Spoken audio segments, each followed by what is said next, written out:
Monsieur le ministre, la parole est à monsieur Stéphane Claireaux. Merci, Monsieur le Président, mes chers collègues.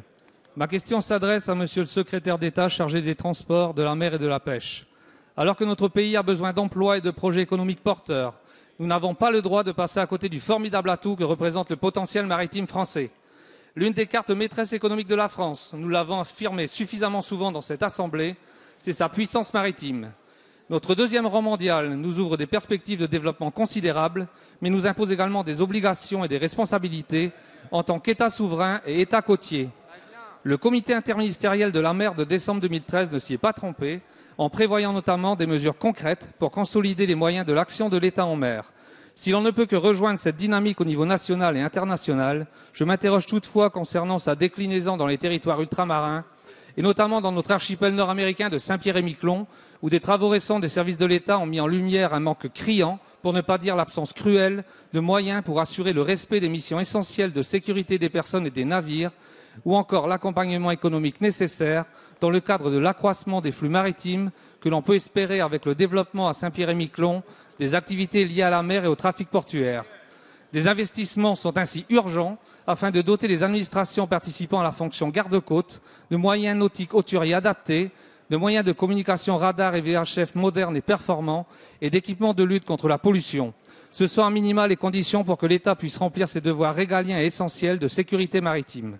Aussi, Monsieur le Ministre, la question qui se pose est celle de la capacité de l'État à se doter de moyens à la hauteur de ses ambitions maritimes, ceci sur tout le territoire national, surtout dans une collectivité isolée, mais à grand potentiel, telle que Saint-Pierre-et-Miquelon. Merci. La parole est à monsieur Jean-Marie Le Guen, secrétaire d'État chargé des relations avec le Parlement. Merci, Monsieur le Président, Mesdames et Messieurs les députés. Monsieur le député Stéphane Claireaux, je vous rejoins dans votre constat. La France est un pays maritime qui doit mieux prendre conscience de ses atouts dans ce domaine.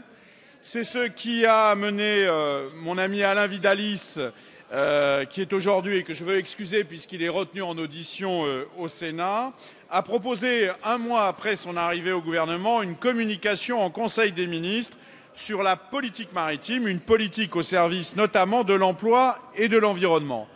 Vous l'avez dit, monsieur le député, la mer génère 300 000 emplois directs dans notre pays, plus d'1 million d'emplois indirects, 65 milliards d'euros de chiffre d'affaires, sans compter les activités littorales.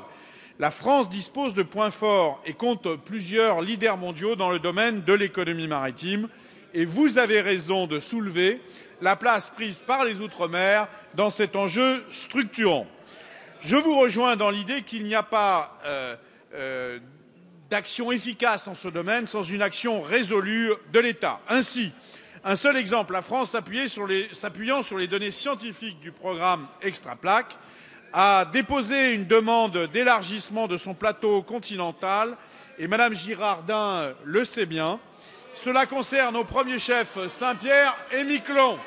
Il faut que nous nous donnions les moyens d'une action de l'État en mer efficace pour sécuriser ces espaces. C'est aujourd'hui la principale mission du secrétariat général à la mer. Pour ce qui concerne les moyens, je laisse au débat budgétaire le soin de revenir vers les administrations qui pourront faire face à ces demandes. Les missions régaliennes sont en tout état de cause fondamentales, confirmant la nécessité de coordonner sous l'égide du Premier ministre l'action de la mer.